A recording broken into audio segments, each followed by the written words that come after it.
Hi, this is Marlene with Miami Ghost Chronicles, and I want to welcome you to another episode of Stories of the Supernatural. Whether you're watching a video or listening to a podcast version, please like and subscribe to us so that you can get notification of when a new show is released. Links to videos or MP3 files can be found at miamighostchronicles.com. You can also find information about my talk show appearances and any new book projects at marlenepardo.com, or go to Amazon and look up my author profile as Marlene Pardo Pellicer. I narrate several podcast series that can be found on major podcast platforms and also listened to via Alexa, Sonos, and other home systems. Look for Supernatural Storytime for scary storytelling, Nightshade Diary for classic horror and adventure stories, and of course Stories of the Supernatural for interviews with different guests as we talk about the mysteries of the unexplained. If you want to get noteworthy news about the paranormal world, true crime, conspiracy theories, and just about anything that is plain weird, you can visit Stranger Than Fiction Stories tab at miamighostchronicles.com. I want to thank you for being part of my audience, and I think you are all wonderful. Hi everybody, this is Marlene with Miami Ghost Chronicles, Stories of the Supernatural. How's everybody doing? Good, I hope. I'm doing well. This show's it's a little bit staggered as far as release date, but, it's still kind of crazy. Like everybody knows, I'm spending a lot of time because I have no choice here working on the farm. Really hot, subtropical weather. Remember, South Florida, very hot in the 90s. A lot of afternoon rains, which means it's, who needs a sauna? All you need to do is step outside my house and I've got one going. So, yeah, and like I said, and I've said it before, the rain is great for the crops, the trees and everything, but that's a lot of work. I'm telling you, I think I could mow the lawn and come back out, and the next day it's like, huh? Yeah. So, yeah. A lot of work, like Dr. Malcolm said from Jurassic Park, life will find a way. Boy, plant life will find a way. So, and then on top of it, I got a flat tire, my riding lawnmower, life as usual, among other things, but besides that, everything is good. So, anyway, let's get to the good part. The good part is who I have as a guest tonight, and this is a gentleman by the name of Steve Stockton. He's a veteran outdoorsman, author, and he's been investigating the unexplained for over 35 years. He's originally from the mountains of East Tennessee, and he's traveled all over the country, many parts of the world, and he now makes his home in Portland, Oregon, near the wilds of Bigfoot country in the Pacific Northwest. You know where we're going with this, right? But anyway, Steve's influences are his gypsy witch grandmother who told him legends and stories as a small child, as well as authors such as Frank Edwards, John Keel, Charles Fort, Lauren Coleman, Ivan Sanderson, Colin Wilson, and David Paulides. His published books include Strange Things in the Woods and More Strange Things in the Woods, as well as My Strange World, where he talks about his own experiences dating back to childhood. So how are you doing today, Steve? I'm so thrilled to be with you. I'm doing great, Marlene. Thanks for having me on. On the contrary, it is my pleasure. Steve, like I explained to you, this is what I ask all my guests. How did you get involved in this field? Was it just an interest? Did you have your own sighting of a cryptid or Bigfoot? How did that come about? Well, a lot of it is familial. On my mother's side of the family, they were part of the spiritualism movement around the turn of the last century. Okay. So they were well-versed in Ouija boards and seances, table tappings. My grandmother was a self-described gypsy witch. She told fortunes, read tea leaves and coffee grounds, and made love charms and things like that. So I kind of came into it honest. But what really started me off was when I was 6 years old, I saw my first full-body apparition. And it didn't scare me as much as it just piqued my curiosity. And I thought, what's that? That's not supposed to happen. And that just kind of set me on a lifelong trek for answers. But along the way, I've probably found more questions than I have answers. Not a lot of answers, but lots and lots of questions. So what was that apparition that you saw? Was it at your home, at your family home? Yeah, it was at the home where I grew up. I was out in the yard playing. Our driveway was a little over 200 feet long. We were kind of set back from the road. And I was about halfway into the yard, and I was waiting for a friend to come home. lived about a half mile down the road. We lived out in the country. We'll see a car coming down the hill. I thought, oh, well, maybe that's him and his mom. Comes down to an inverted T intersection that was right in front of our yard. And it wasn't their car, but suddenly I see a small child, a toddler, probably 2 years old or so, run out from behind the car and across in front of it. He didn't get out of the car. He came from behind it. And I was thinking, man, that kid's going to get hit because the driver didn't see what I saw. And the kid ran down into our yard, kind of catty-cornered. And little kids, sometimes when they've just barely mastered the art of walking, they will start running and then just sort of lose control and fall down. Mm-hmm. Well, that's what this kid did. But when he tripped and fell, he was gone. I mean, just absolutely gone. Wow. I didn't take my eyes off to the spot. I went straight to it. I looked. There was no hole a kid could have fallen into, nothing that I could have mistaken for a small child. I can still see him in my mind just as clear this day. Was wearing little blue shorts, white shoes, blue suspenders, white shirt, and a matching blue cap. Blonde-haired kid, kind of sandy blonde. But no clue. I don't know what it was, or I did some research and never found any kid that had been run over in that area, or anybody that even died on that area. My grandparents had a dairy farm on that road, so that side of the family had lived around there for years, and they didn't know of anything. Right, so they would have known. They would have said, oh, yeah, this happened a while back or whatever. Yeah. Especially a child death. People kind of remember that. Oh, absolutely. Uh-huh. And that car, was it your friend or was it just some... No, it was somebody else, just some random driver. But said he didn't react. He didn't see the kid run across the road. He looked both ways and turned to his right. And it was just the whole thing was strange. That's incredible. Did you ever see this child again by any chance? No, that was the only time. Because I'm even thinking, was this attached to the vehicle? I mean, I hate to say it, but like you said, your family lived there. They were familiar with the area. They would have known something like a child death that stands out, even when it happened years before. People remember, especially a toddler. I'm thinking, man, I wonder if this was attached to that vehicle somehow. Yeah, because if that had happened, it would have been a cautionary tale for me to stay out of the road. That's the way my parents worked. They tried to scare you into behaving if they could. Oh, man, let me tell you something. I hate to say it, but a lot of times that really did work with kids. Oh yeah. Nowadays, it's like, oh, you're going to traumatize your child, but you know what? It works wonders when you want your kid not to do things when they're unsupervised. But yeah, but you as a child, because you were a child yourself, you said, what? Like, in other words, he's not supposed to be there. What am I seeing? Yeah, I'm just like, that's not supposed to happen. Little kids don't run across the street in front of cars and fall down in the yard and disappear. Yeah. But yeah, it didn't scare me. It like I said, I've never forgotten it. And I asked my grandmother about it, and she was said she was a granny witch type from Appalachia. And she said that it was just the supernatural's way of letting me know that there would be things that I saw sometimes that other people didn't see. And that was basically her interpretation of it.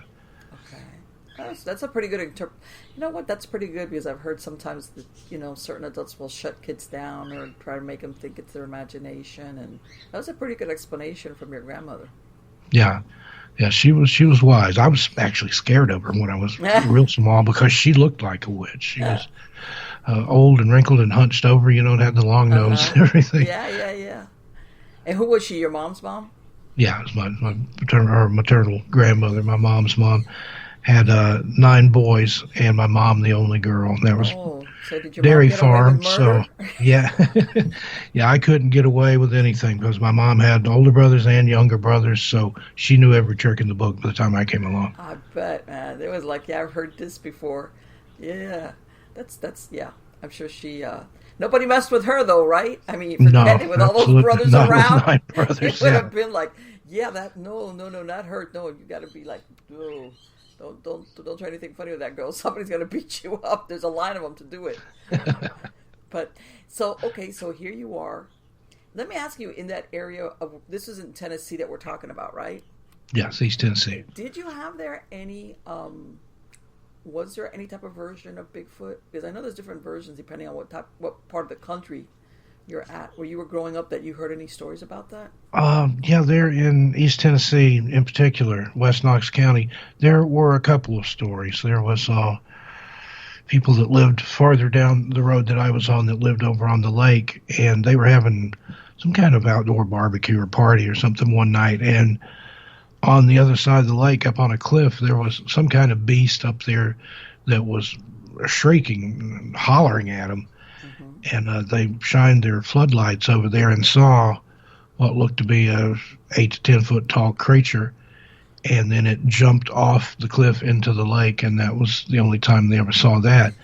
And in that same area, on the same side of the lake where their house was, but farther down, I knew a couple of people that were in there hunting one night, and something came up from the lake over bank and scared them and their dogs, and they said it was very tall and very hairy looking, what they could see of it. Mm-hmm. That makes So sense. that was just sometimes will locally. attract a lot of animals. You know? Yeah. And then, of course, in the Great Smoky Mountains, which is a little bit farther south from where I lived, straddles the Tennessee-North Carolina border there. There's a lot of Bigfoot sightings in that area. Really? And then going north towards the Tri-Cities area and up there where Tennessee meets with Virginia and North Carolina, there's a lot of sightings up there, too, particularly along the Appalachian Trail, places like the Jefferson National Forest. Yeah, I mean, I had family for a while that was living in Knoxville, and every time we'd go visit, we'd go up to the Smoky Mountains. But back then, I was totally oblivious about Bigfoot. You know, in other words, you didn't go looking for it, you didn't expect it. I mean, it was just beautiful to go up there. But, you know, this is, you know, how it's become more mainstream as far as now everybody understands that there's even different versions of Bigfoot. And some people, and it's really funny because some areas have known about this for years, hundreds in some cases, where everybody knows about this version of Bigfoot in that area. Mm-hmm. And you have a lot of unexplained disappearances in the Smokies, too. And I know some of the people like to attribute those to Bigfoot. I don't know personally, but there are some strange circumstances up there, particularly like the Dennis Martin case that happened in 1969. Father's Day, little boy, his brother, his father, and his grandfather were at Spence Field, which is near the Cades Cove area in the Smokies, had gone up there for a day out and met another family, and the kids were playing either hide and seek or trying to sneak up and scare the adults, depending on which story you hear. Well, Dennis's father observed him go into a clump of brush, and then a few minutes later, all the other boys were back, no sign of Dennis. He went directly into the brush. Dennis wasn't there, and there's been no sign of him now for, I guess, getting close to 50 years, I guess. I can't do math in my head. But that same day when he disappeared, there was another family farther down in an area, Cades Cove, saw what they thought was a bear. And the dad was looking at it, and he's like, yeah, that's not a bear. He described it as a large, hairy-looking man carrying something over its shoulder. So there's been some conjecture that maybe that's what happened to Dennis Martin, that some large, hairy creature took him. Right. And I think that, you know, once David Paulides did crunch these numbers, it's become apparent. In other words, like, wait a minute. Maybe sometimes people knew about different disappearances locally because, you know, but then all of a sudden when you look at the information he's provided, it's like, how could all these people in so many different parts of the country, for example, all have gone missing, you know, under these circumstances, you know, that he's kind of like that common denominator. Yeah, he's found those clusters. And another interesting thing about those cluster maps, they also line up with where the largest underground cave systems are in the United States, and also granite deposits. So there's something at work there. I don't have an answer for it. But and it's like, because, you know, and then I'm thinking to myself, you know, okay, you know what, which I've heard this theory that sometimes Bigfoot, they're there, but they're so good at camouflaging themselves. This is their habitat, that we just don't see them, in other words. but they're there observing us. And, and everybody, like, you always have that debate. Are Bigfoot, are they friendly? Are they not friendly? Do they want to stay out of our way, or do they eat us or hunt us, for lack of a better word? I know that there's different people, and I go, you know what? I'm thinking, okay, let's say normally maybe we are not prey or they try to stay out of our way, but what if you get one that is hurt or sick and is hungry? And Bigfoot are huge. If you go by how much food does a Bigfoot need to consume on a daily basis to maintain a body that weighs hundreds of pounds and is so tall? That's a lot of food that has any animal, that's that big needs to consume a lot on a daily basis just to survive.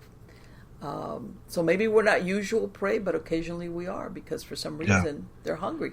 Get hungry enough, and even bear and things like that avoid humans. If you get between a bear and a cub, or if they're exceptionally hungry, they will attack humans. Yeah.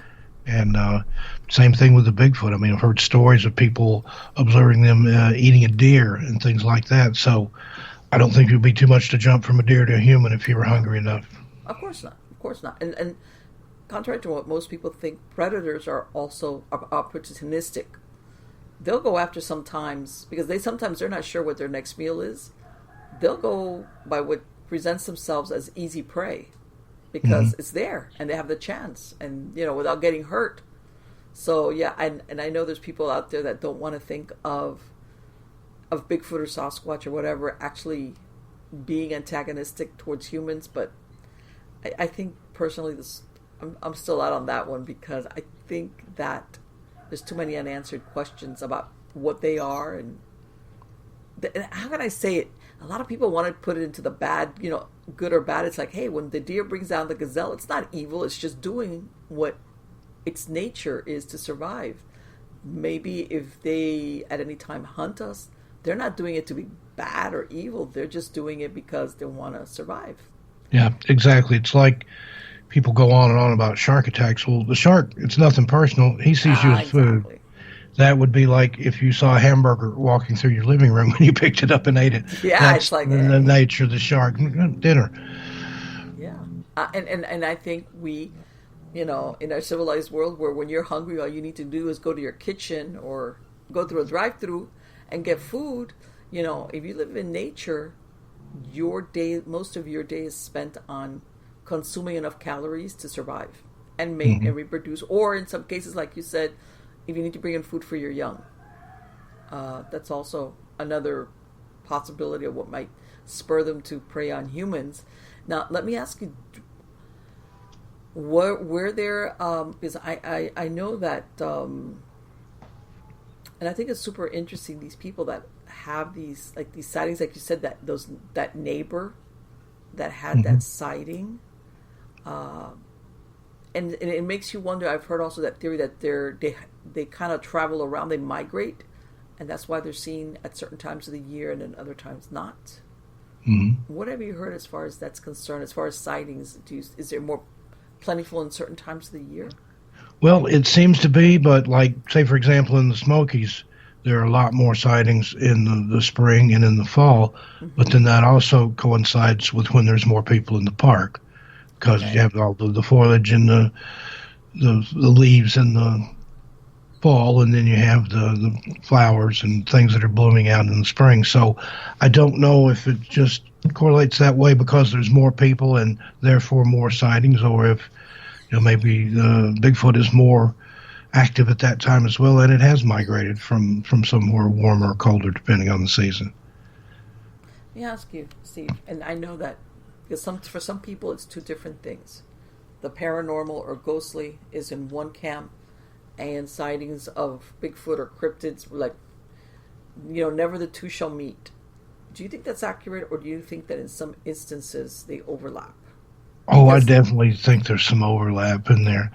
A lot of times I've found it in areas where there is a lot of Bigfoot activity. You'll also have UFO activity and maybe other paranormal events, hauntings, or the legend of the crying baby, which I've done some research, and those are all over the country. There's just about every state has more than one bridge called the Crybaby Bridge where you can go and hear a baby cry at night. But then I've also talked to people that have had Bigfoot encounters that claimed that they heard a baby crying in a cave prior to their encounter. So this one particular person thought that, well, that's bait. If you hear baby, your natural response would be to go look for it. Yes. Well, but you don't find a baby, you find a Bigfoot, and then it's found you. Right. Well, in other words, that made it easier to hunt. Yeah, it mimics you. Like, I remember one time, this was a couple of years back, I was up in Gettysburg, and it was like after dark, and we ended up going, because they kind of close early in certain things, but we went to the equivalent of like one of those quick marts. And, I've been doing paranormal investigations since the 1990s, so I'm always... And I see some guys in there, I overhear their conversation. We went in there like to get a soft drink or something, and they belonged to a local paranormal group, and they were going to some bridge out there on the outskirts of Gettysburg that had that same phenomena. Supposedly, a crying baby, or a mom that either threw the baby, or she fell off, or she committed suicide. One of those versions. And the crying baby, and it was like something like what you're describing, the crying baby. And I remember I introduced myself and I said, "Hey, you know what? I'll just go out there and just hang out. You guys go on the bridge if you want, but this is the bridge in the middle of nowhere." Okay, and I think this story supposedly dated back to the 20s or 30s. But yeah, I know what you're saying as far as there's some version of it. I've also heard in some cases where people even hear a woman scream. Also. Yeah. Heard of that too. Now there are some big cats that will make a sound. Certain types of mountain lions or panthers, if you want to. They've been kind of misnamed that, but they will make a sound, a mimic that sounds like a woman screaming. Right. And I mean, let me ask you this. We could go there too. I've heard also that in your area sometimes they've had what they call Black Panther sightings, or a black. Big cat sightings. Yeah, there's a lot of stories about black panthers, particularly in southern Appalachia there. I've never seen one myself, but I've actually talked to people that claim that they were eyewitnesses, that they did see them, but yet science, zoology tells you that they don't exist, but how do you account for them?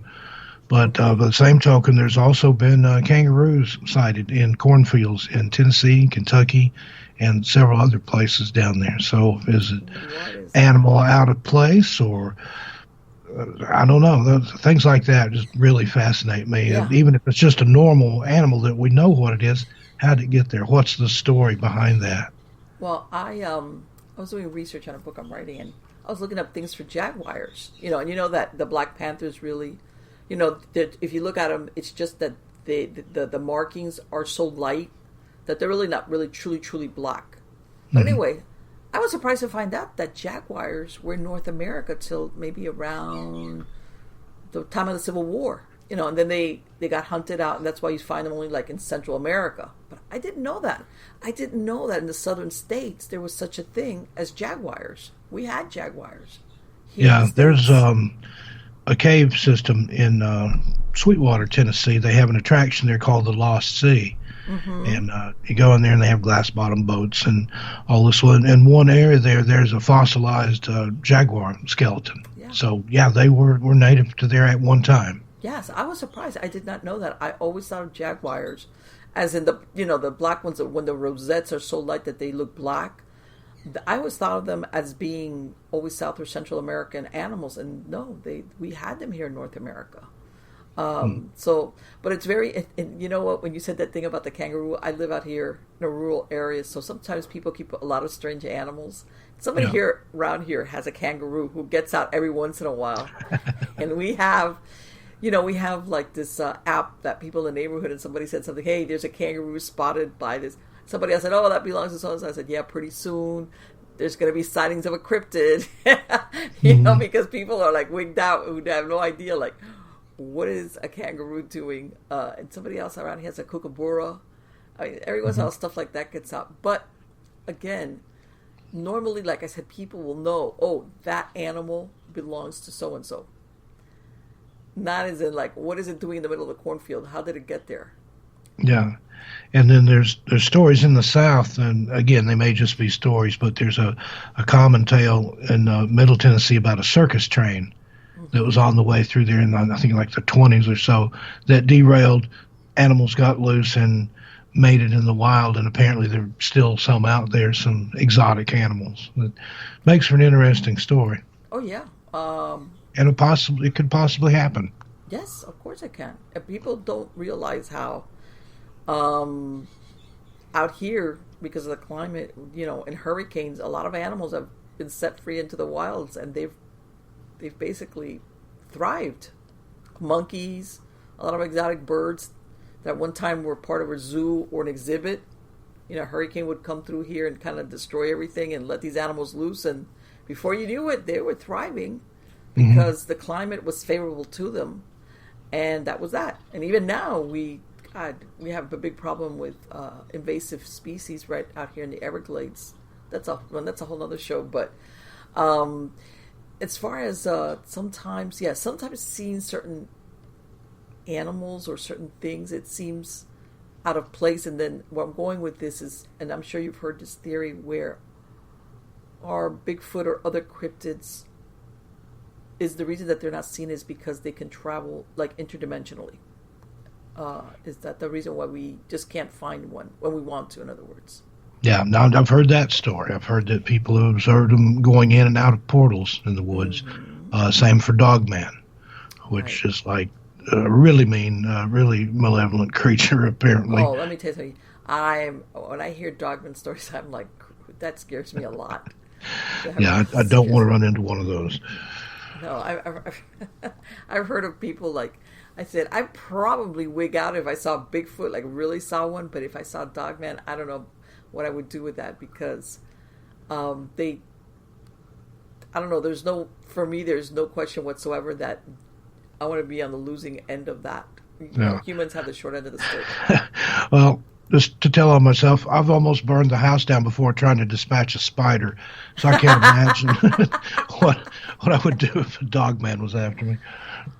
Yeah, and it's really weird because some people, there's some people that find them, and then there's other people that they just, in the most, I mean, one of the things I think that wigs me out is I've heard of dogmen kind of hunting you or showing up at where you live at, or kind of staying close to a certain area or farm or whatever. Like, yeah, I've heard that. Even ones that would track people maybe across states. Yeah. Oh my God. Maybe get the mark of the Dogman on you. He's relentless. I mean, talk about, man, what a great... But what I'm saying is, yes, I've heard those stories. I mean, sometimes it's the other. It's that you happen to go into their territory, too bad for you. But I've heard all the versions where people have had encounters or sightings, and then a few days later, they start seeing things going on around where they live.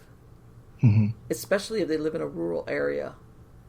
And there comes a point when they realize, or they have another sighting, that this thing has somehow followed them and found them. Yeah, and I think it does put a mark on you, because a lot of times after that first paranormal experience, there'll be more to follow. Whether it's a shadow person or a ghost or some sort of cryptid, I've found that people, UFOs especially, if you have some sort of experience like that and kind of open yourself up to it and start looking for it, it kind of looks for you too. Like a moth to a flame or something, I guess. It kind of lights you up, and that becomes sort of a beacon. Well, and I'm sure you've heard some of the stories attached to Skinwalker Ranch, that they've got every version of what is it that you want. They've got, UFOs, they've got cryptids, they've got, you name it. And I had even heard, which I heard it, I didn't hear it directly, I heard it from some other person saying that back, not recently, but a few years back, when they had that other team there and the family was there, that they actually saw what looked like some type of cryptid. I don't know if they were sure whether it was a Bigfoot or a Dogman, but it was a larger cryptid, basically coming out of like a tube out of a UFO, like being, and I was like, oh crap, wow. There's a similar place out here, just not too far from where I live here in Oregon. It's over on Washington State, called the Assetti Ranch. And they have everything there. They've seen UFOs, they've seen Bigfoot, they've seen Dogman, other First Nations type creatures or topos or whatever you want to call them. And a lot of the First Nations people won't talk about some of that stuff because the elders believe that just by talking about it or even thinking about it, you can draw it to you. It's that way in the Smokies too. A lot of the Cherokee legends, the elders won't talk about it and will admonish you for talking about it because that's basically all a tulpa is. It's a thought form that the more energy you feed into it, the more energy it has to manifest. Right, and in other words, even if it exists, you're calling it for you to have an encounter with it. And you hear it. As a matter of fact, a lot of times people don't realize because a lot of people look at like the Native American tribes out in the Southwest about the skinwalker, but I think a lot of different tribes, regardless of where they're at, they have certain entities or beings that they believe in that they all come to the same conclusion. We're not going to talk about this. Right. We're going to ignore it. And it's almost like if you pretend you don't know about them, they'll leave you alone. But once they become aware that you're talking about them, so therefore you're aware of them, then that's when you put a bullseye on yourself. Yeah, absolutely. Especially in the South, like the Raven Mockers and some of those Native American legends that you don't want to attract to. That basically, once they've got their mark on you, you're marked to die. That's what they do. They eat your life out of you. What is the Raven Mockers? I've never heard of that. What is that exactly? It's some sort of entity that I don't know how it's initially attracted to you other than thinking and talking about it, but it feeds off pain and death and things like that, and they believe that it will come and consume you just for messing with it. And what does it take is it ravens? Is it usually, because I know sometimes certain, certain traditions, it's like if you sight a certain animal, it's like an omen kind of thing. Mm-hmm. Yeah, a lot of the Native American stuff. They have a legend for every creature and every plant and everything under the sun. But yeah, there's a lot of the totem animal for whatever that is. It can be good or bad depending on the circumstance. Right. Yeah, exactly. The interpretation or the location or when. I know sometimes it could be like almost like you said, almost like this is a bad omen. Let's face it, what's worse than, death? Something's coming for you. Mm-hmm. Have you ever, let me tell you something, that story that you said about that kid. Once you grew up, did you ever have any more encounters or sightings of any paranormal beings? Not so much beings. I've had some different encounters. Mm-hmm. Every house I've lived in has been haunted to some degree, but again, I don't know if it's the house or if it was me. Yeah. Because I seem to attract stuff like that. Yes. In that same area where I had the sighting of the little boy, about 2 years later, I had something chase me out of the woods that I couldn't see. I could see where the leaves were being disturbed. It was kicking up leaves. I could see the branches several feet high being affected, but there was nothing there, but it was chasing me. And I ran away from it, screaming. And in fact, I was about a quarter mile from my house, and I was making such a ruckus that my mom had stepped out of the back porch to see what all the noise was about. Went back up there with my father and older brother, and they could see, where it had been, but there was nothing there. And they, named off all these animals, both wild and domestic. And I'm just like, no. I know what a dog looks like. I know what a bear looks like. It wasn't anything. I couldn't see anything. So here you were. You were still a child then. Yeah, I was 8 years old. And you're playing around. And how did you realize that something was stalking you? Because that's what it sounds like it was doing. Yeah, there was an old ditch there that I found out later had actually been the dirt road through the area back during Revolutionary War times. Mm-hmm. And I was just kind of walking around the woods. We had a little over 26 acres with only about 5 cleared off. So it was a kid's paradise. I could wander in the woods all I wanted and be within, a short distance of home and not be trespassing. So I just kind of wandered up there and I looked down in the ditch. It was probably 8-10 feet from where I stood to the bottom of it. and I just turned around to walk away. And I didn't observe anything in there. But when I walked away, I heard something running in the leaves, and I turned around about the time it came up over the top of the ditch and directly at me. Well, then fast forward, 15, so it would have been 7 years later. We were getting ready to move from there, and I was just out wandering around in the woods, and happened to go back up there. And that was the first time I'd been back up to the place where that happened, since it happened. And I was just kind of, I'm a lot bigger now. I'm a teenager. I'm not scared of anything. And I'm thinking, I wonder what that was that scared me when I was a kid. Mm-hmm. I walked up to the same place. I looked down in the ditch. Didn't see anything. Again, turned, started walking away. And I heard that same sound, something running in the leaves.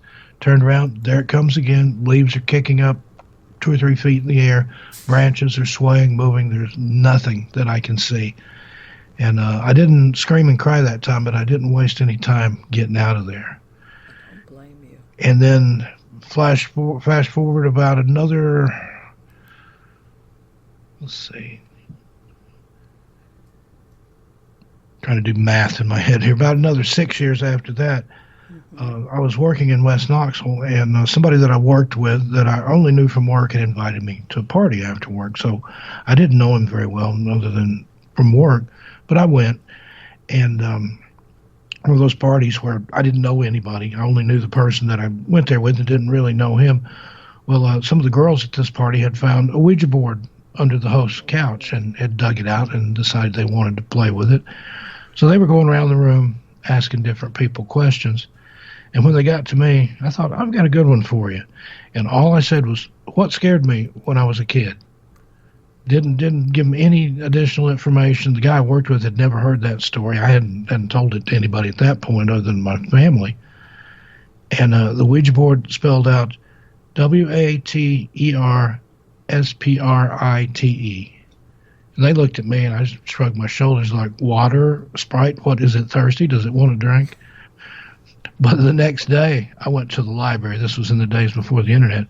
And I had a reference librarian help me, and we looked up what we could find on water sprites or water spirits. Mm-hmm. And I can't remember which one it is at the moment. It's either a naiad or a dryad. One protects the forest, and the other protects the water. Mm-hmm. But it was a spirit of the water on that property, and just literally yards from where that incident happened, there were 7 natural springs that flowed into one creek, which went and turned into the lake. Wow. So according to the Ouija board, from people working it that had no prior knowledge of me, it was some sort of elemental or fae spirit. And that's as good an explanation as any I've heard. And again, this is like, of all the things that it could have answered, if it was like, how people say, well, and I'm not going to say, use your subconscious mind. That's a very unusual answer. Yeah, and even as far as me influencing it, I didn't even know what that was at the time. It had certainly never considered that's what was in the woods after me. That you could say, well, somehow or other I contributed towards the answer because I thought that that's what it was. Yeah, I'm sure you might have thought you didn't know what it was, but you didn't think it was that. I guess is what I'm saying. Yeah, my mind wouldn't have went there. Now, there are reports recently of some sort of predator-type creature. They're calling it the translucent being or the glimmer man. Really? That people see in the woods. It's like from the movie Predator. You can see the outline, the shape of whatever it is, a vaguely humanoid shape, but you can see through it, except it kind of sparkles or shimmers, sort of like heat rising up off the highway in the summertime. Mm-hmm. But it's like moving. You can only see it, not really, but you can see like a disturbance. Yeah, there's a really good story. I think David Paulides talked about that one, where a lady was bow hunting and saw something over in the next tree that fit that description. Wow. She could see through it, but with, like looking through plastic or something. There was a guest that I interviewed, as a matter of fact, it was like 3 years ago, and he worked up by Southern California, that area up there, and he says that when they were the I guess CBP, customs, immigration. Anyway, they were out there, and this is when this was back in the 90s. When you got out of the academy, basically you got, like in all jobs, the worst shift, which was overnight. Mm-hmm. And he said he wasn't there, but he heard about it, that they had a lot, that they didn't have lights out there, but they had a lot of cameras that were heat signature. And that he says two guys that he knew of, that they were, as a matter of fact, they were in the same class. They all went out there. They were released to work all at the same time. They were out there and they had a Jeep or something, and they had somebody else with a heat signature camera and where they were at, because basically they're in the middle of nowhere. That's part of the job. And that this person told them, they said that they heard some weird noise, and there was like a small creek running through there. And they heard something splashing, but they couldn't make out what it was. And they said this was a really shallow, small creek. It wasn't like, oh, something's, They couldn't make out. They were hearing something, but they couldn't make out what it was. And then I guess they raised the person that had the camera and said, hey, do you see it?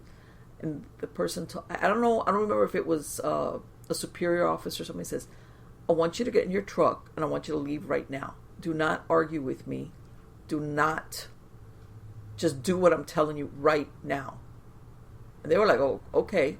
And apparently whoever was manning that heat signature camera out there was seeing something equivalent to what you were talking about, something that was like 8 or 9 feet tall. Wow. That they could pick up with heat signature, but they weren't able to see it. They could hear it. They could hear something out there, and this, of course, in the middle of the night, but they just couldn't see anything. So they were like trying to figure out, what is that?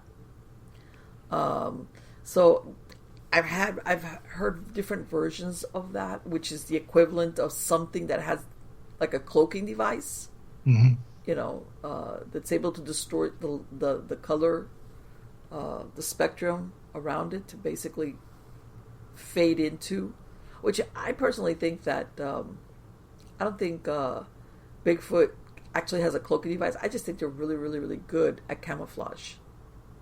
Yeah. That you just don't see them. I agree. I think this is something far removed from Bigfoot, and I think you're right. I think it is some sort of technology or something that we're not aware of and not supposed to know about, that sort of thing. Yeah, no. They, as a matter of fact, he was telling me, when they got back, the next day, they went to the superior and they said, hey, you need to tell us. Well, why did you tell us to leave it? The guy, the superior officer, didn't want to talk about it. He just said, that's fine. You just need to do what I tell you to do. We're not going to, it's like, that's a weird thing to tell somebody. But yeah, it was trying to keep very hush-hush, because he said several stories. There were a lot of weird stuff going out there.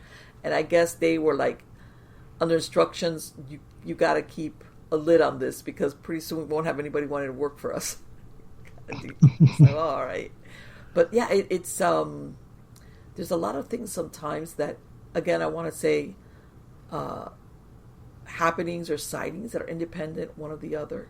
And it's only when somebody, let's say like Dave Paulides, crunches the thing and you go, wow, there's a trend here. This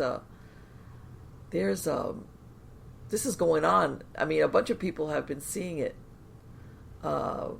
Same thing. I remember with the Skinwalker Ranch.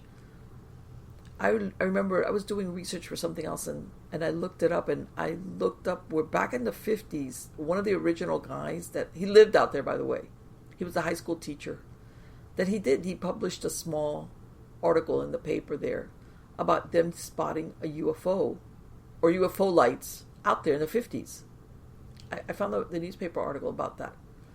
So this wasn't something that just happened when that last family was living out there. Apparently they had very unusual sightings for years and years and years prior to that. And of course, the land had a reputation already.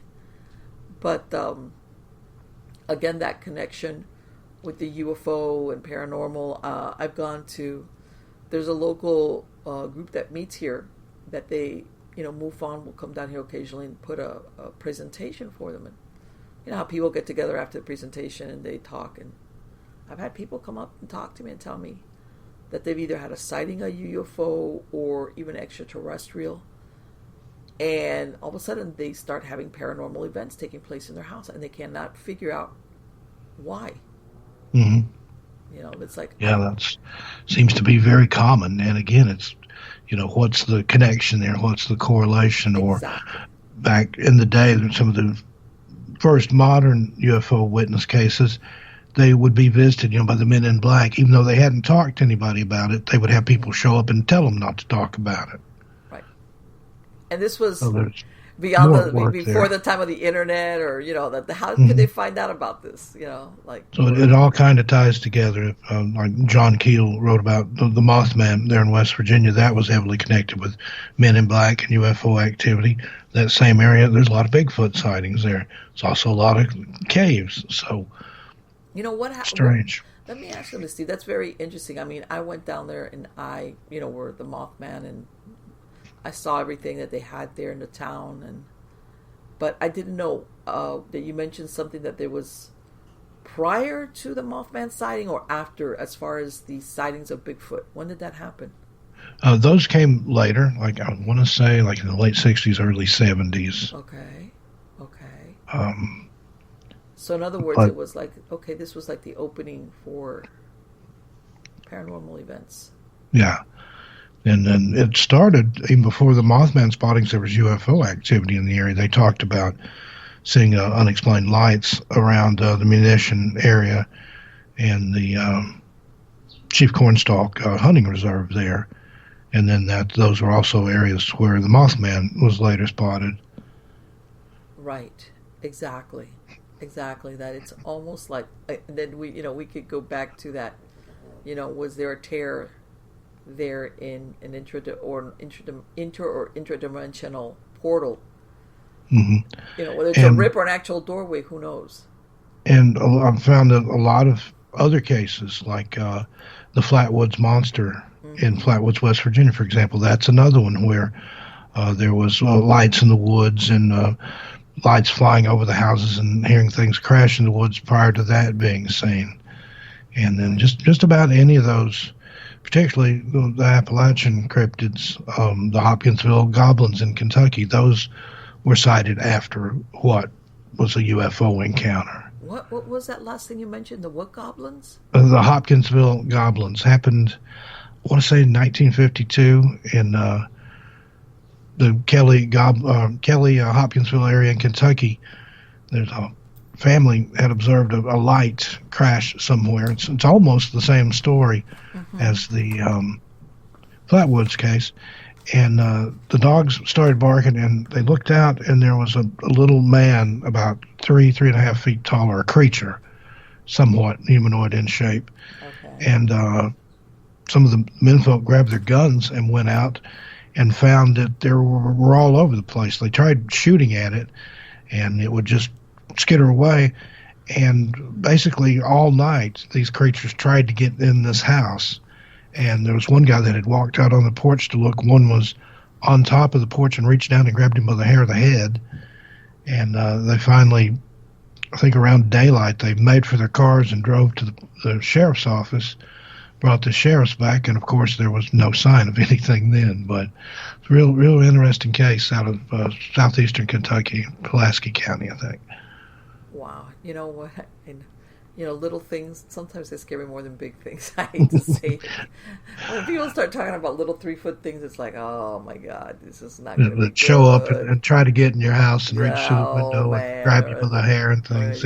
Yeah, I saw something 3 feet like dart behind my TV, and you hear this, it's like, oh, this is not good. This is not good.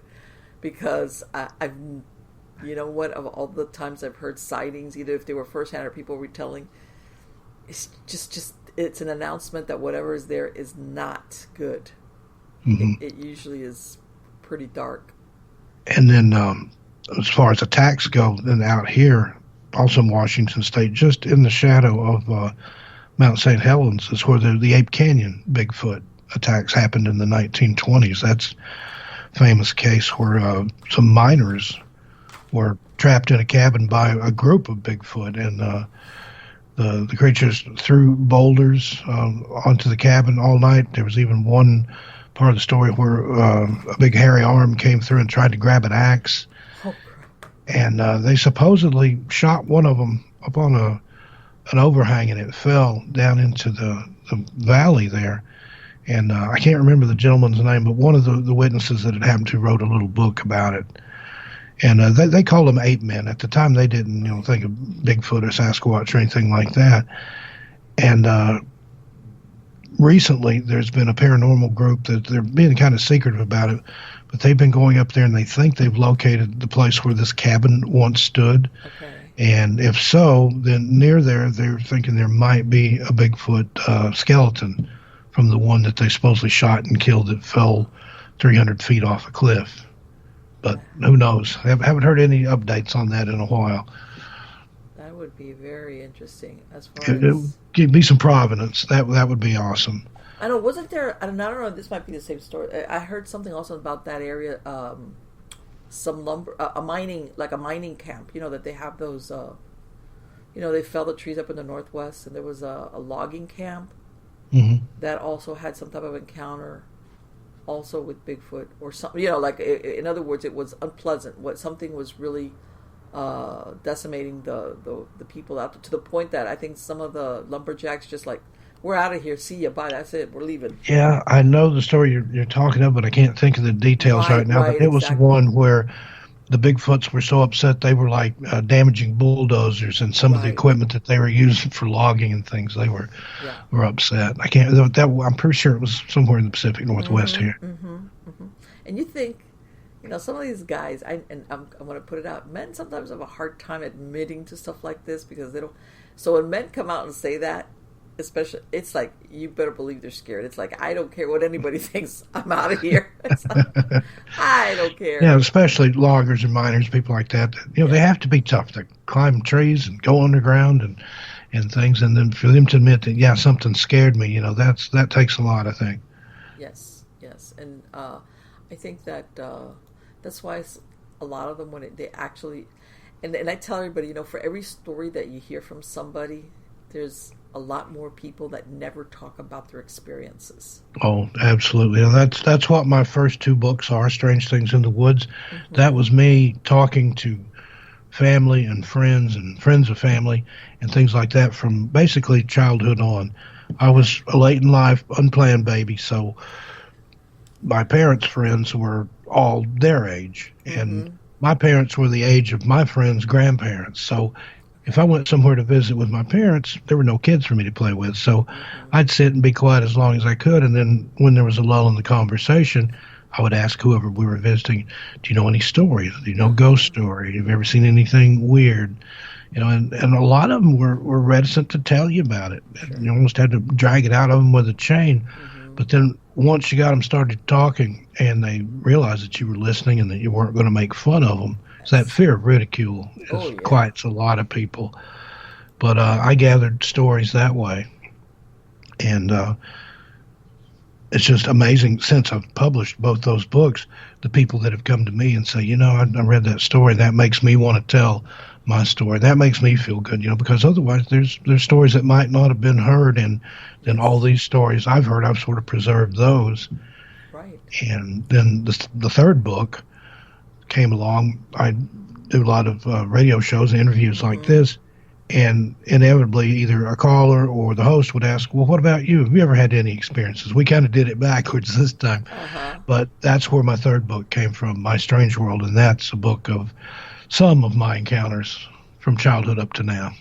Okay. And now I know that what you're talking about as far as people retelling, sometimes a lot of them will spend decades with a story kept to themselves. So you know how even amongst family, you kind of get the reputation.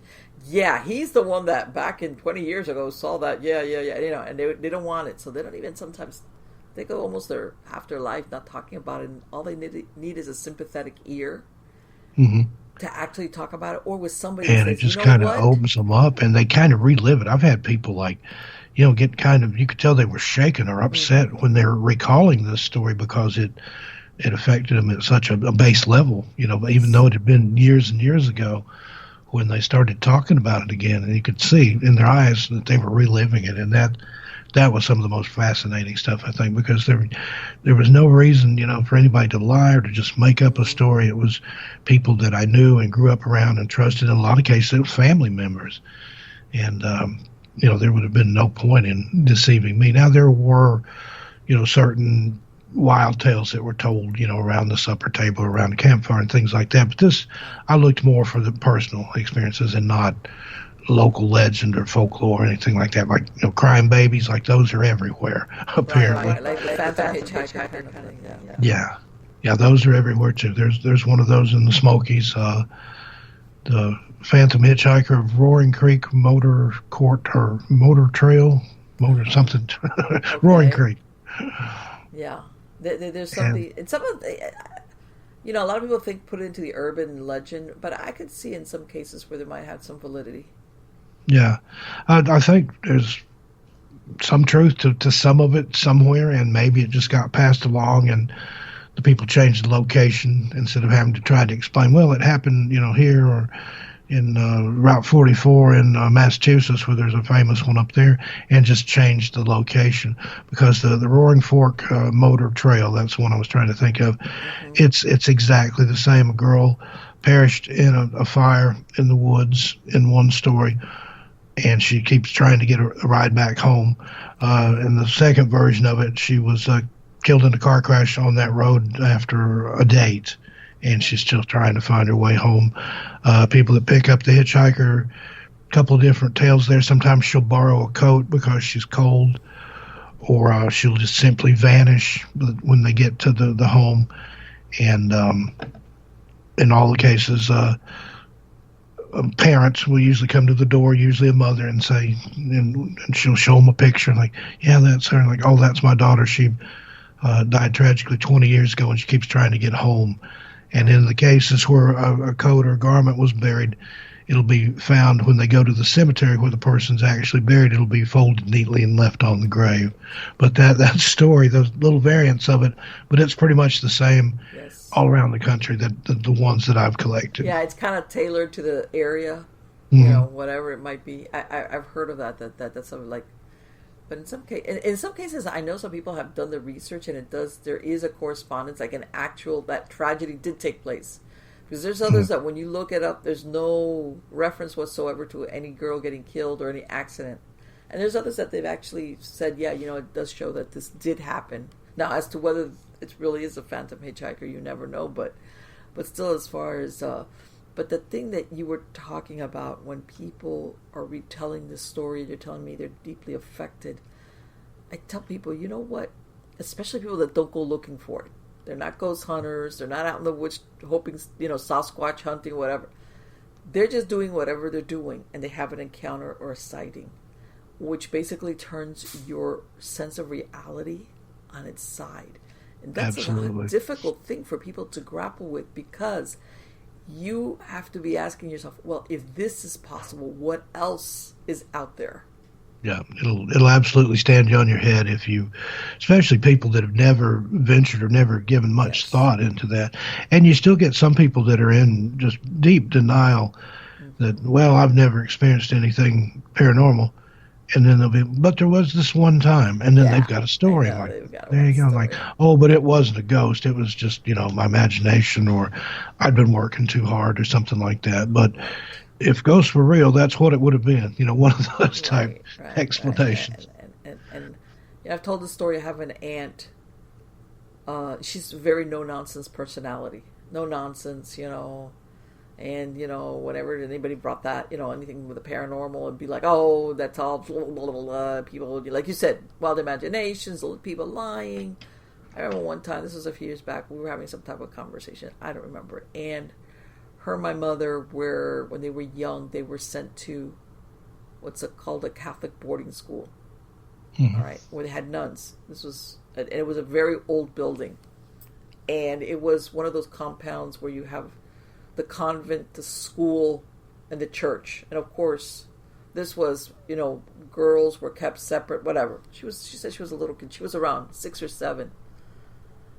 And she says one day she's sitting in her classroom, and she says she looked towards the door of the classroom, and she sees an altar boy standing there, a young altar boy, with this very sad look on his face. She's a little kid, and she says, she's thinking to herself, where did he come from? What is he doing here? And she says that she thought it was really weird because his face he was so sad looking. But part of her mind was, he's not supposed to. He was dressed like an altar boy. Like, what is he doing here? This is a school, and he's, they don't. This is where the girls are, and she looked away, and then she looked back, and it was gone, like flash. There was no, and she kind of was like trying to say, "Well, I didn't know," and I was like, "That was a ghost. That was a ghost." Mm-hmm. And like you said, any other time if people talk about ghost stories, she was like, "Oh, come on, that's not real." When she told that story, I looked at her and I go, "Really?" She's like, "Well, no, I mean," and I was like, "Yeah, okay, where did this little altar boy come out of? What, did he erupt out of the tiles?" I mean, and, and as a child, you weren't expecting, your little kids sitting in your classroom. Mm-hmm. So, yeah, I know what you mean as far as people, even the staunchest of people that are in denial about the paranormal or ghosts sometimes, like you said, you catch them at the right moment, they start talking about their own experiences. Yeah. And I found that a lot of it occurs during childhood. And I think that's because the younger you are, you haven't been programmed. You haven't been trained to not believe in it. Uh-huh. And that ability to believe can make things happen sometimes, Sure. I think. Sure. Yeah, that suspension of disbelief. In other words, you see what's there. You don't try to filter it as in, how could I be seeing that? That's not supposed to be there. I'm sure you've heard people see what they expect to see. When you're a kid, you just, hey, sky's the limit. Whatever's there is like, wow. Just like when you described, which is such an eerie tale, this thing about this little boy basically popping out from behind a car. Like, of all the things that you think that you could expect to see, I'm sure that was probably the last thing. Yeah, I had no idea, that was going to have any kind of encounter or anything like that. And then there it was. But in retrospect now, I think it was attached to the car somehow. Yeah. And since it came from behind the car, and maybe, a body had been hidden in a trunk, God forbid, or something, yeah. Like that. But I don't think the person that was driving the car had any knowledge or anything to do with the little boy's spirit being attached to the car. It's an old car, even For at that all you time. know, whoever maybe that happened got rid of that car, like real quick, sold it cheap. Mm-hmm. That kind of deal. It happens, Could and maybe be the anything. present Could have owners. been an accident. The kid could have locked himself in the trunk and died because of the heat. And but that's just one of those things. I didn't research it that far. I just kept it to local. And the thing is, how would you ever know about it? How would you?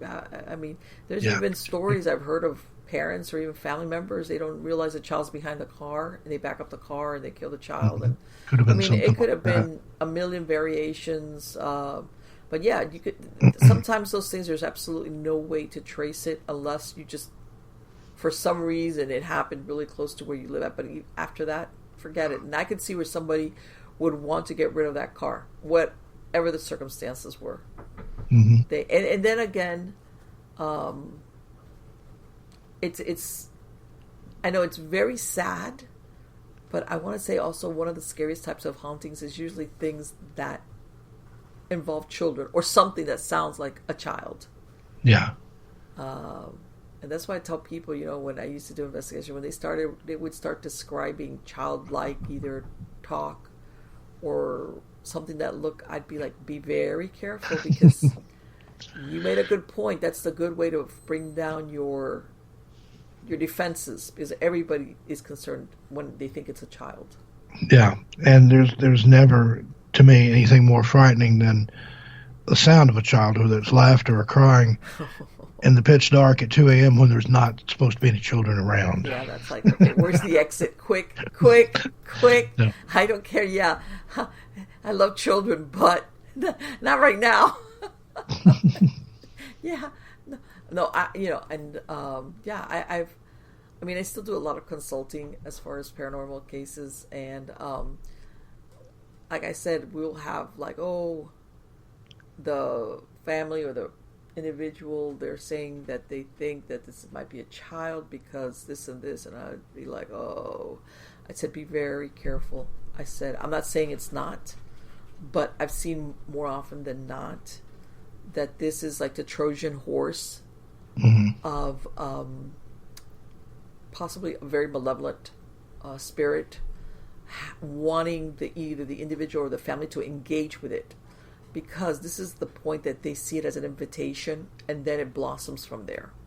Mm-hmm. Just like what you hear these stories about the Ouija boards, that the next thing you know, people are like, "Oh my God," like whatever it is, now I've got it. It wants to be with me all the time. Yeah. Don't invite anything in. Same with the black-eyed children or the vampire legends, anything like that. Once you invite it in, it's there, and it can be a lot harder to get rid of than it was to let in. Yeah. And you know what? I don't know if you've heard of. It's recent, like an urban folklore, like Slender Man and all these, and it makes you wonder if some of these, what are considered modern, I don't want to say they're cryptids, but modern urban myths really have a basis in something that was far older, but just had a different name. Yeah, I think that works. It could be some sort of entity that's kind of been called forth, and it doesn't mind a name change. Or I've also heard the theory, especially with things like the Slender Man and the Rake and some of those that started online, that just the idea of people thinking about it and telling stories about it, and they made a video game about Slender Man, and it's again that idea of the tulpa from the Native Americans, that you can create a thought form that can come and interact in our world. Because I had the little girls that were going to kill another little girl as a sacrifice to Slender Man. And where'd they get that from? That's something very evil at work there. Right, and people, no, they actually did kill her. They did. Did they? Okay. Either they killed her or they knifed her, but I know that. And you're thinking, I can't two remember. Of them, they were both on this. I know they went to trial for it, but I don't remember if the other girl died or if she was just injured. I was like, but it was like, where did these kids lose touch with reality? That they, I don't know. I mean, that's something that's a real mind bender, that they're willing. Because when you're young, especially when you're an adolescent, you think of stupid things and you get scared easily and whatever. But between that and actually wanting to harm or kill another human being. And think that it's okay, that this is what we need to do. This is it's like okay. That is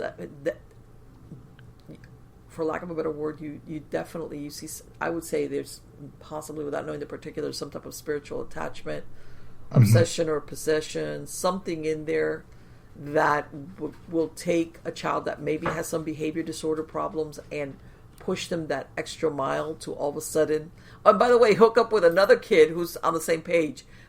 It wasn't, and they planned it. There was premeditation there. That I want to say that sometimes you do see some dark influence there, where you get disturbed kids that actually go that extra step. Yeah, because a lot of them, serial killers and whatnot, they'll start out killing small animals. Well, that's a sort of sacrifice. Who knows what you're summoning forth?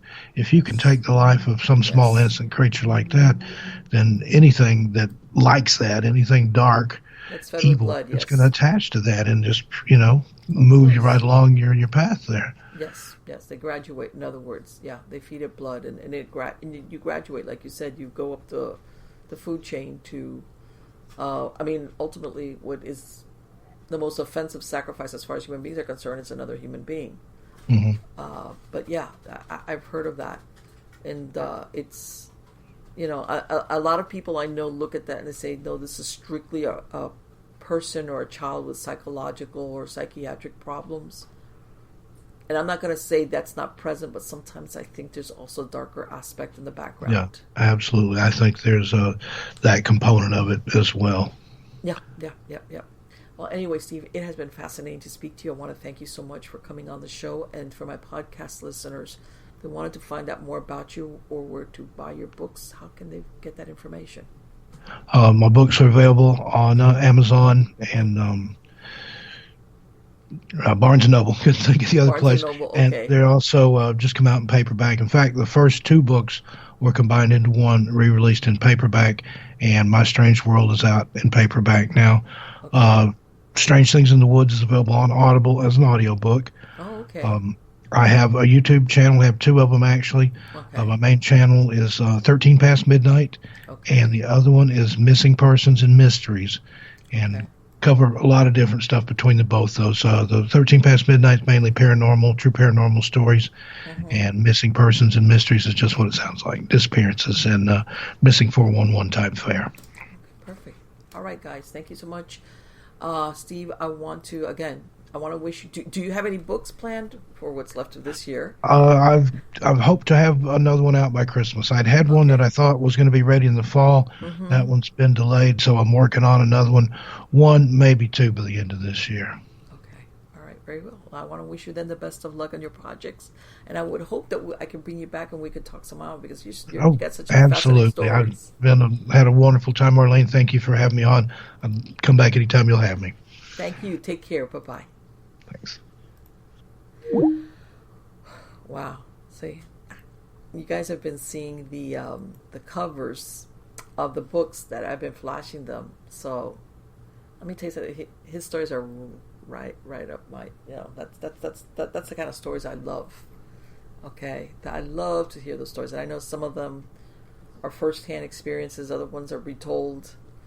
Maybe something that happened to a family member or grandparent, but that doesn't mean that. And I've talked about this before. I said, you know what? There's a tendency sometimes that when people hear stories that are like, a few years back, 70 years back, 50 years back, 100 years back, it's like, yeah, you know what? That's probably made up, or maybe that was the person. Why? What, people 100 years ago, or 80 years ago didn't have eyes in their head, or whatever? Really? It's like the people want to discount it because they think that people, misconstrue or saw something that wasn't really there.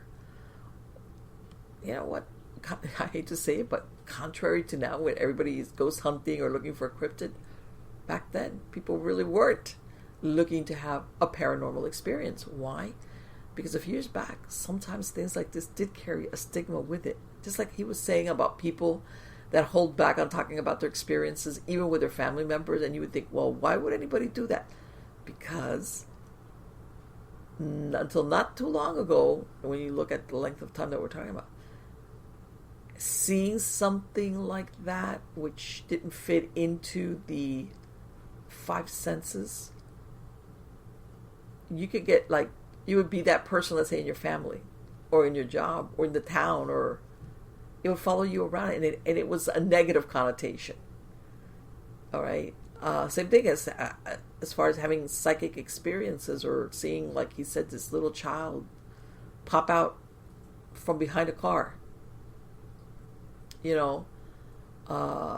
Whereas people now talk about it like, oh yeah, and then I saw this, and I saw something walk out of my closet, and back then people. And then I'm sure you guys have heard it, especially when you're children. It's like, be quiet, don't say that, don't talk about what you saw. And you would think, well, this parent, why are they being like that with a child? Believe it or not, they're trying to protect their kid. A while back, you did not want your child to be the child who sees dead people. How's that? And some parents handled it differently. Some were like, they would take the time to explain, look. And others would say, shut up, don't ever talk about that again. You hear me? That's it. Or shame them. And I know sometimes it was the wrong approach, but a lot of times it was ultimately because they wanted to protect your child. So, yeah, there's a lot of stories that go back a few years that, despite the passage of time, that's valid because the people that report them did it sometimes despite maybe being ridiculed, or I'm telling you, and I know that a lot of people think of, there was a time there was spiritualism going on, and the Fox sisters, but you'd be surprised, it was still a good portion, and we're going to talk here about the United States, about Americans. There was still a very, very large portion of the United States that was not on board with the spiritualism thing. Yeah, they would love to hear a ghost story, like around Christmas time, ooh. But as far as actually, believing, like that, it was like, nah. Or they would tell a story, but it wasn't really like a favorite thing, like you didn't want to be the one. Yeah, you could retell a story, but that was about it. So a lot of times when you hear these stories, like I told them, for every story that's told, there's about a dozen more from that never get retold.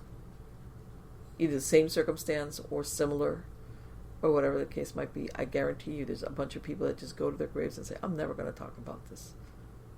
Number one, I don't want anybody to attach this story to me. Or number two, I'll just pretend I never saw that, and that'll make it go away. I've spoken to a lot of people about that, by the way. Spoken exactly like what he described, people that have kept things for 30 years, and then you catch them and either it doesn't matter anymore, okay, so who cares if, and they come out and they say these stories, and sometimes it's a one-time thing, and sometimes they'll have a childhood experiences all the way in through adolescence where they witness either ghosts or just weird stuff, and it's like what he said, it's not the place where you're living at, it's you. Some of them have latent psychic abilities. There's something that they're putting out that discarnate entity recognizes, you might be able to hear me, you might be able to see me. And that's why, and sometimes a lot of these discarnates will make an appearance in their death state, which is, in other words, a very scary, depending on what happened to them, especially if it was a traumatic death. The psychic person, the medium in this case, sees them in some version of what they look like when they met their end. And in some cases, believe it or not, some of these spirits, all they want is to tell somebody, or acknowledgement, or they're lost, they're confused, they don't understand what happened to them. They're not even sure they're dead in some cases. It could be a lot of things, but again, I urge you to visit Amazon and look up Steve Stockton, and he also made mention of his YouTube channels. Either way, subscribe. And with me, if you haven't subscribed, and hit the bell for notifications. Also, you can find my books over on Amazon under Marlene Pardo Pellicer. I'm about to release my 5th fiction book called The Dead Cast, No Shadow, Sybil Novella number 2. And that's a supernatural thriller, urban fantasy kind of book, weird, that kind of deal. I think you guys will enjoy it. So again, guys, thank you so much for coming and joining me every week. You're all wonderful. And again, if you have stories, you can send them to me at marlene@miamighostchronicles.com. If you want links to the shows or the podcast, go to marlenepardo.com or miamighostchronicles.com. Take care.